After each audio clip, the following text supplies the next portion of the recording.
So welcome back to the channel guys. I hope you are doing so well.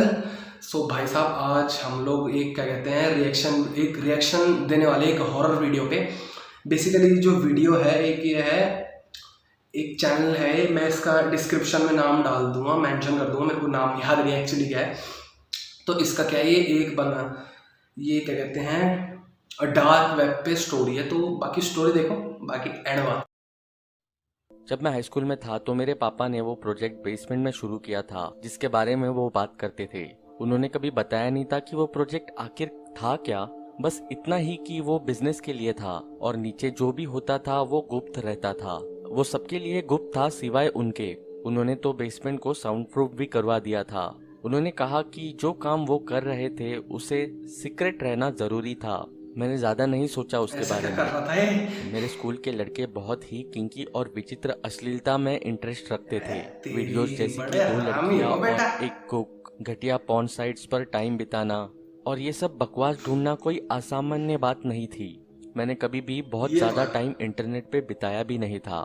ज्यादा से ज्यादा मैं NBA highlights देख लेता था, पर और कुछ खास नहीं। अच्छा अच्छा। सोशल मीडिया साइट्स पे कभी इंटरेस्ट ही नहीं आया और जो वाहियात चीजें मेरे दोस्त देखते थे उसमें तो कभी भी नहीं। एक दिन हम लोग लंच टेबल पर बैठे थे। मेरे दोस्त बात कर रहे थे कि पोर्नोग्राफी में लेटेस्ट क्या चल रहा है। एज यूजुअल मैं बाहर देखने लगा जब उन तेरे लोगों ने ये बातें शुरू की। फिर एक दोस्त केविन ने डिस्कस करना शुरू किया डार्क वेब के बारे में, और जब उसने मेंशन किया तो तेरी सब डार्क किंकी वेब का चीजों में कंपैरिजन शुरू हो गया। Hitman websites, animal torture, realistic depiction और पॉसिबिलिटी ऑफ रेप।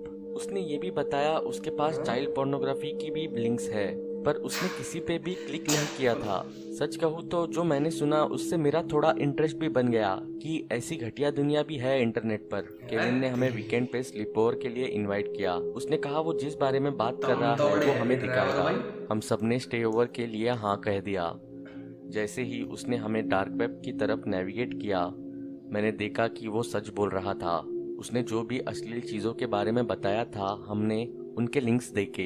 तभी उसने एक रैंडम लिंक देखा जिसकी वजह से वो उसकी तो ठीक है, क्यूरियोसिटी और बढ़ असली गई। बार क्या कहते असली हो, शब्द क्या क्यों इसे लगा रहे हैं देखा जाए? बकवास है आप। मैंने कुछ असली नहीं कहा शब्द क्या और है सारे यार, क्या लड़कों ने बंदा है हाँ ये? कहा।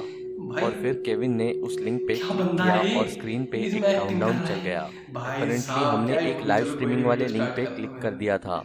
जब क्लॉक पे 0 आया तो हमें एक डार्क रूम दिखाई दी। पहले की 30 सेकंड्स में हमें सिर्फ हाँफने की आवाज सुनाई दी। फिर एक छोटी लाइट आई, शायद फ्लैशलाइट की थी, और फिर एक आदमी दिखा जिसने एक अजीब सा मास्क पहना था, एक हैट, सूट और केप। उसकी आवाज इतनी डिस्टॉर्टेड थी कि किसी को भी समझ नहीं आ रही थी।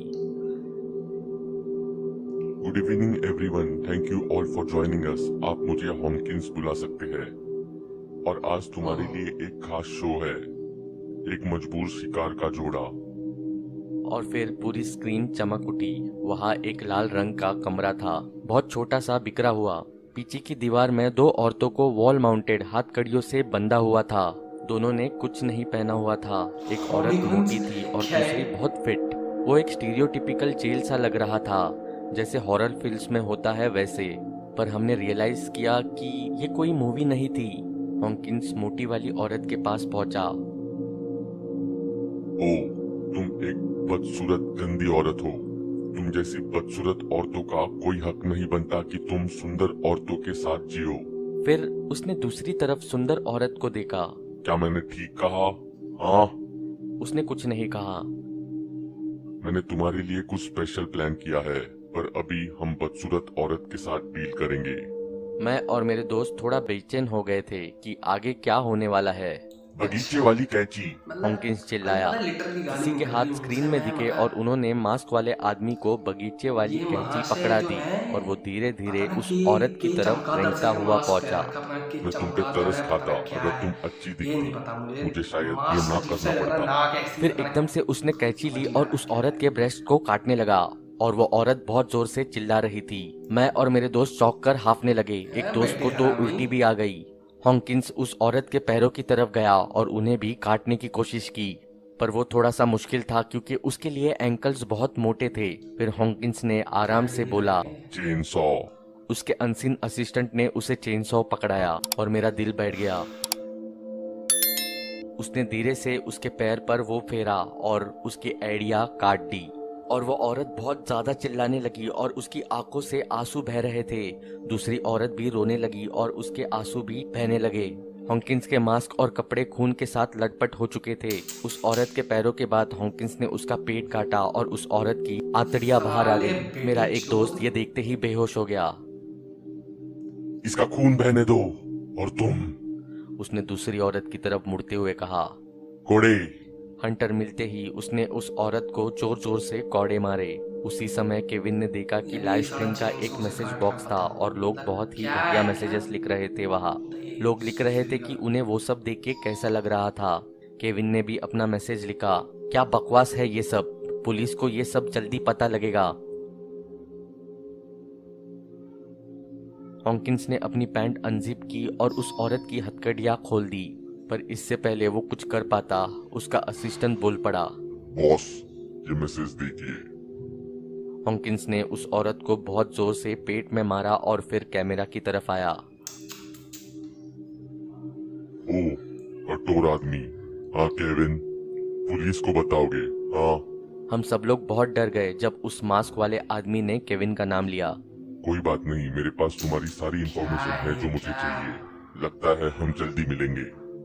एक बॉक्स दिखाई दिया जिसमें केविन का नाम लिखा था, घर का एड्रेस और स्कूल का नाम भी। केविन डर के मारे वही जम गया। अब अगर आप इजाजत दें तो मुझे कुछ काम पूरा करना है।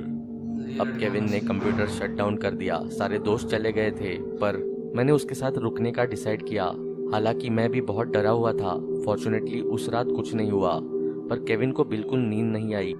थोड़े हफ्ते बीत गए और हमने देखा जो हमारे साथ हुआ था वो बहुत बड़ी बात बन चुकी थी। एक फ्राइडे की शाम को मैं लोकल न्यूज देख रहा था और उसमें आ रहा था कि बहुत सारे लोगों की हत्या हो गई थी हमारे घर के बहुत पास में ही। मैं बहुत डर गया था जब मैंने रिपोर्टर को उस जगह के बाहर खड़े हुए देखा जिसको मैं पहचानता था। वो केविन का घर था। केविन मिसिंग था और उसके पेरेंट्स और उसके भाई बहनों की बलि चढ़ चुकी थी।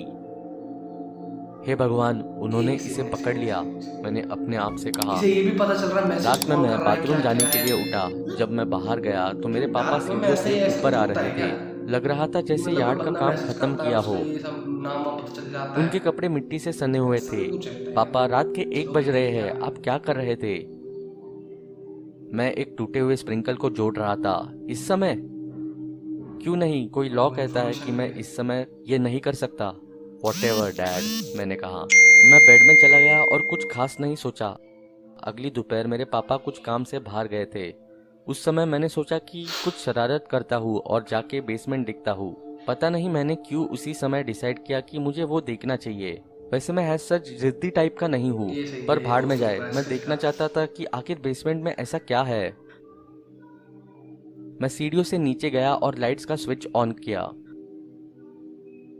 अभी तक बेसमेंट वैसा ही लग रहा था जैसे मैंने आखिरी बार देखा था। और फिर मैंने सीढ़ियों के पीछे देखा और कुछ ऐसा दिखाई पड़ा जो पहले तो बिल्कुल नहीं था। एक दरवाजा। मैंने दरवाजा खोला और वहां की लाइट अपने आप जल गई। जो मैंने वहां देखा, मेरे रोंगटे खड़े हो गए। बहुत ही उस बढ़िया। रूम में इससे रेड दोस्तों को पेंट भी किया बना था दिया था। और वॉल से माउंट हुई हथकड़ियां क्या ही थी। बोलना ये कमरा बिल्कुल वैसे लग रहा था जैसे मैंने कुछ हफ्ते पहले उस लाइव स्ट्रीम में देखा था। एक कोने में खून से लटपट पड़ी गार्डन वाली कैंची भी थी और चेन सॉ भी। दरवाजे के साथ वाली दीवार पे एक कंप्यूटर पड़ा था वेबकैम के साथ। उसके साथ में एक भयंकर सा दिखने वाला मास्क पड़ा था जिसको मैंने देखते ही पहचान लिया कि वो वही मास्क है जो हॉकिंस ने पहना था। मैंने सुना मेरे पापा चिल्ला रहे थे जब उन्होंने बेसमेंट का दरवाजा खुला देखा। वो मुझे गालियां देते हुए नीचे आए और इसका अपने ट्रैक्स में पता रुक नहीं गए। क्या इसका पापा उन्होंने कैसा मुझे सा लग रहा है, सीक्रेट इसका रूम की पापा। एंट्री पे मास्क के साथ इसका खड़ा हुआ पता नहीं देखा। कैसा लग रहा है ये आदमी। बताना है उनके यार ये एक्सप्रेशंस यार। गुस्से से सीधा क्या हैरान लग रहा होते है, पता हुए नहीं कि चेंज हो नशे गए। पचे करके हम अपना दोनों कि एक दूसरे को कुछ समय तक सिर्फ देखते क्या रहे देखा और इसने, फिर क्या एकदम से देखा। जोर जोर से रोने लगे। मैं उनके मुंह और पेट पे लात मारता हुआ वहां से निकल आया और ऊपर जाकर पुलिस को फोन करने लगा। पुलिस आई। मेरे पापा फिर अरेस्ट हो गए थे। उन्होंने बेसमेंट को साउंड प्रूफ इसीलिए रखा था ताकि किसी के चिल्लाने की आवाज बाहर न जाए। और केविन और वो दोनों औरतें हमारे बैकयार्ड में दफनाए गए थे। उनकी बॉडीज एक दूसरे के ऊपर पड़ी थी। और अब समझ आया था मेरे पापा का लेट नाइट बैकयार्ड वाला काम। उन्होंने हॉकिंस नाम क्यों चुना डार्क वेब के लिए। अपेरेंटली पास के कब्रिस्तान में एक कार्ल हॉकिंस नाम का आदमी दफना था। जिसका 1995 में मर्डर हुआ था। वो क्राइम 20 साल तक सॉल्व नहीं हुआ था। मेरे पापा ने उसका मर्डर भी कन्फेस किया और जब उस वारदात के डीएनए सैंपल्स की जांच हुई तो वो मैच हो गए। हॉकिंस नाम उन्होंने इसीलिए रखा क्योंकि वो उनका पहला मर्डर था और पहला मर्डर या कोई भी पहली चीज हमेशा हमें याद रहती है, ऐसा उनका मानना था। 5 साल हो गए हैं उनके अरेस्ट और सजा को। मैं उनसे आज तक एक बार भी मिलने नहीं गया। इवेंचुअली उन्हें डेथ पेनल्टी मिल जाएगी। काश मैं कह पाता कि तो मुझे इस इसका बात बाप का ही था दुख ये, है। मतलब आफ्टर ऑल वो मेरे अच्छा पापा है, बेटे। पर मुझे नहीं है। मैं विश्वास नहीं कर सकता कि जिस इंसान ने मुझे पाल पोस कर बड़ा किया वो एक राक्षस से भी बदतर था। मैं हमेशा सोचता था कि वो एक आसलून के पक्के रिस्पेक्टेड आदमी थे। ऑब्वियसली ऐसा बिल्कुल भी नहीं है और मैं बस यही सोचता हूँ कि एक दिन कहीं मैं भी फिर वही उनकी चिड़िया तरह वाला मस्त भयानक राक्षस न बन बताएंगे। जाऊँ।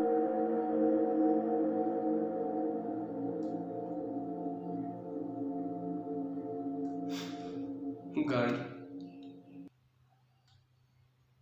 इतना हरामी है बंदा, अपने बाप की एक्टिंग करने लग गया, वापिस से भी बन गया जैसा इसका बाप था, ये भी वैसे ही। तो मतलब वही वाला सीन है, जैसा जैसा बाप वैसा बेटा। बहुत ही बढ़िया, क्या बात है। मास्क भी एंड में वही लगा लिया अपने बाप वाला, वो भी वही कर लिया। मतलब क्या बेवकूफ पड़े वाली बात है, क्या अजीब ही है बंदा, पता नहीं क्या है। अब मैं ऐसे भी इस चीज़ को भी क्या बोलूँ। चलो जो भी है, आफ्टर ऑल जैसे भी भाई गाइस आप लोगों को वीडियो लगी हो, इसको शेयर करना, लाइक कर देना और चैनल को प्लीज़ यार हाथ जोड़ के विनती है सब्सक्राइब जरूर कर देना यार। ठीक है, चलो फिर मिलते हैं एक अगली नेक्स्ट वीडियो के साथ, जल्दी आएगी। ओके।